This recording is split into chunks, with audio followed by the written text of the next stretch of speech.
ഹരേ കൃഷ്ണ. ഓം നമോ ഭഗവതേ വാസുദേവായ. എല്ലാ ഭക്തജനങ്ങൾക്കും ഭാഗവത കഥയിലേക്ക് സ്വാഗതം. ഇന്ന് നമ്മൾ പറയാൻ പോകുന്നത് മൂന്നാമത്തെ സ്കന്ധത്തിലെ 27ാമത്തെ കഥയാണ്. ഹിരണ്യകശിപുവും ഹിരണ്യാക്ഷനും ജനിക്കുന്നു. ബ്രഹ്മാവ് പറഞ്ഞതനുസരിച്ച് ശംഖ വെടിഞ്ഞ് ദേവന്മാർ സ്വർഗലോകം പ്രാപിച്ചു. ദേവന്മാർക്ക് ഉപദ്രവം ഉണ്ടാകുമെന്ന് ഭയന്ന് ദിതി തൻ്റെ ഗർഭം 100 വർഷം പൂർത്തിയാക്കി 2 കുഞ്ഞുങ്ങളെ പ്രസവിച്ചു. ജനന സമയത്ത് സർവത്ര ദുഷ്യഗുണങ്ങൾ നടമാടി. പർവ്വതങ്ങൾ ഇളകിമറിഞ്ഞു, 10 ദിക്കുകളും ജ്വലിച്ചു. കൊള്ളിമീൻ ആകാശത്തുനിന്ന് നിലം പതിച്ചു. ധൂമകേതുക്കൾ ഉദിച്ചു. കൊടുങ്കാറ്റ് ആഞ്ഞടിച്ചു. വൃക്ഷങ്ങൾ കടപുഴകി വീണു. സൂര്യചന്ദ്രന്മാരെ മേഘങ്ങൾ മറച്ചപ്പോൾ എങ്ങും ഇരുട്ടു പരന്നു. സമുദ്രം ക്ഷോഭിച്ചു. തിരമാലകൾ ഉയർന്നു. താമരക്കുളങ്ങളും കിണറുകളും വറ്റി വരണ്ടു. രാഹു സൂര്യനെയും ചന്ദ്രനെയും ഗ്രസിച്ചു. ഇടിവെട്ടും ഘോരശബ്ദങ്ങളും മുഴങ്ങി. കുറുക്കന്മാർ ഓരിയിട്ടു. പട്ടികൾ കുരച്ചു. കഴുതകൾ കുളമ്പുകൾ കൊണ്ട് ഭൂമിയിൽ മാന്തി കരഞ്ഞുകൊണ്ട് ഓടി നടന്നു. കഴുതകളുടെ കരച്ചിൽ കേട്ട് പക്ഷികൾ ഭയപ്പെട്ട് ശബ്ദിച്ചു. പശുക്കൾ പേടിച്ചു വിറച്ചുകൊണ്ട് ചോര ചുരത്തി. വിഗ്രഹങ്ങൾ നിലവിളിച്ചു. ഗ്രഹങ്ങൾ പരസ്പരം ഏറ്റുമുട്ടി. പാപഗ്രഹങ്ങൾ പ്രകാശിച്ചു. ദുർനിമിത്തങ്ങൾ കണ്ട് എല്ലാവരും ഭയപ്പെട്ടു. ജ്ഞാനികളായ സനകാദികൾ മാത്രം എല്ലാം തിരിച്ചറിഞ്ഞു. 2 അസുരന്മാരും പർവ്വതം പോലെ വളർന്നു. അവരുടെ സ്വർണ്ണ കിരീടങ്ങൾ ആകാശം സ്പർശിച്ചു. ശരീരം ദിക്കുകൾ വ്യാപിച്ചു. ചലനങ്ങൾ ഭൂമിയെ വിറപ്പിച്ചു. ആഭരണങ്ങൾ ശോഭിച്ചപ്പോൾ സൂര്യന്റെ കാന്തി കുറഞ്ഞു. കശ്യപ പ്രജാപതി അസുരന്മാരിൽ മൂത്തവന് ഹിരണ്യകശിപുവെന്നും രണ്ടാമന് ഹിരണ്യാക്ഷനെന്നും പേരിട്ടു.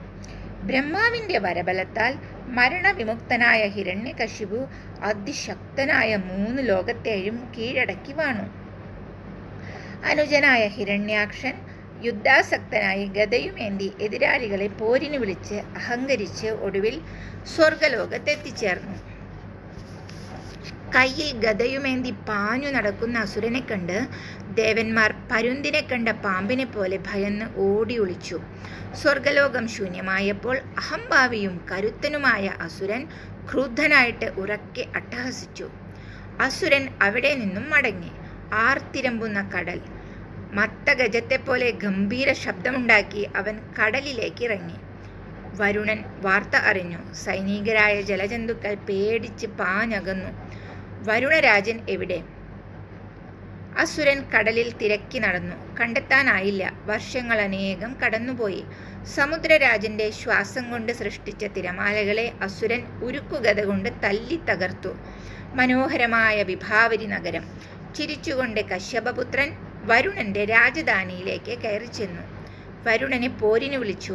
ആ വിളിക്കും ചിരിക്കും സമുദ്രരാജൻ നിസ്സാരനാണെന്നുള്ള ധ്വനിയുള്ള പോലെ വരുണന് തോന്നിയെങ്കിലും അത് പുറത്തു കാണിച്ചില്ല. അസുരന്റെ ധിക്കാരം അതിരു കടന്നതായിരുന്നുവെങ്കിലും വരുണൻ ദേഷ്യം ഉള്ളിലൊതുക്കി ശാന്തത നടിച്ചുകൊണ്ട് പറഞ്ഞു, അസുരരാജാവേ, നാം ഇപ്പോൾ യുദ്ധം ചെയ്യാൻ പറ്റിയ മാനസികാവസ്ഥയിലല്ല. ശാന്തനായി കാലം കഴിക്കുവാൻ ആഗ്രഹിക്കുന്നു. ക്ഷമിച്ചാലും. വരുണന്റെ മറുപടി അസുരന് പിടിച്ചില്ല. ഒരു രാജാവ് യുദ്ധത്തിന് ക്ഷണിച്ചാൽ തള്ളിക്കളയുന്നത് നീതിയല്ല, അഹങ്കാരമാണ്. അത് ഒരിക്കലും അങ്ങേക്ക് ഉണ്ടാകാൻ പാടില്ലാത്തതാണ്. കാരണം ദുർമതം കൊണ്ട് അഹങ്കരിക്കുന്നവന്റെ വീര്യം ശമിപ്പിക്കുന്നവനാണല്ലോ അങ്ങ്. പണ്ട് സകല അസുരന്മാരെയും ജയിച്ച് രാജസൂയം നടത്തിയത് ഓർത്തു നോക്കൂ. അസുരൻ വരുണനെ വീണ്ടും യുദ്ധത്തിന് പ്രേരിപ്പിച്ചു. ഞാൻ തർക്കിക്കാനില്ല. യുദ്ധത്തിൽ അതിനിപുണനായ നിന്നെ യുദ്ധം ചെയ്തു തൃപ്തിപ്പെടുത്തുവാൻ എന്നെ കൊണ്ടാകില്ല. അത് ഭഗവാനെ കൊണ്ട് മാത്രമേ സാധിക്കൂ. അതുകൊണ്ട് നീ ആ സച്ചിദാനന്ദമൂർത്തിയെ സമീപിക്കൂ. നീ യുദ്ധക്കളത്തിൽ നായ്ക്കളാൽ പരിവൃതനായി അഹങ്കാരരഹിതനായി കിടക്കുവാനിടയാകും. നിന്നെപ്പോലെയുള്ള ദുഷ്ടന്മാരെ നശിപ്പിക്കുവാൻ വേണ്ടി ഭഗവാൻ പല അവതാരങ്ങളും എടുക്കുമെന്ന് അറിഞ്ഞാലും. ഹരേ കൃഷ്ണ. ഓം നമോ ഭഗവതേ വാസുദേവായ. ഇന്നത്തെ കഥ ഇവിടെ അവസാനിക്കുകയാണ്. നാളെ നമ്മൾ മറ്റൊരു കഥയുമായിട്ട് കാണാം. ഹരേ കൃഷ്ണ.